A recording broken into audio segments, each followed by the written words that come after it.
Hello guys, నమస్తే. Welcome to MIP properties.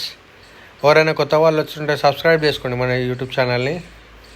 ఇది మీరు చూస్తుంది 86 స్క్వేర్ యార్డ్స్ అండి. ఇది 86 స్క్వేర్ యార్డ్స్ 2 BHK హౌస్ అండి. ఇది మన Chengicherla Kranti colony road number 4లో ఉంది. ఇది నార్త్ ఫేసింగ్. ఇది 86 స్క్వేర్ యార్డ్స్. ఇది నార్త్ ఫేసింగ్. ముంగట వచ్చేసి మనకి 30 ఫీట్ రోడ్ అండి. ఇది ముంగట మనకి 30 ఫీట్ రోడ్ ఉంటుంది. ఇది వచ్చేసి మన చెంగిచెర్ల అండి. ఎవరైనా కొత్త వాళ్ళు వస్తుంటే సబ్స్క్రైబ్ చేసుకోండి. స్క్రీన్ మీద మా నెంబర్ ఇస్తాను, కాంటాక్ట్ చేయండి. 2 BHK హౌస్ అండి. ఇది దీని ప్రైస్ వచ్చేసి 57 lakhs చెప్తున్నారు, నెగోషియబుల్. 2 BHK నార్త్ ఫేసింగ్ అండి. ఇది Chengicherla Kranti colony road number 4. ఎవరైనా కొత్త వాళ్ళు వస్తుంటే సబ్స్క్రైబ్ చేసుకోండి మన ఛానల్ని.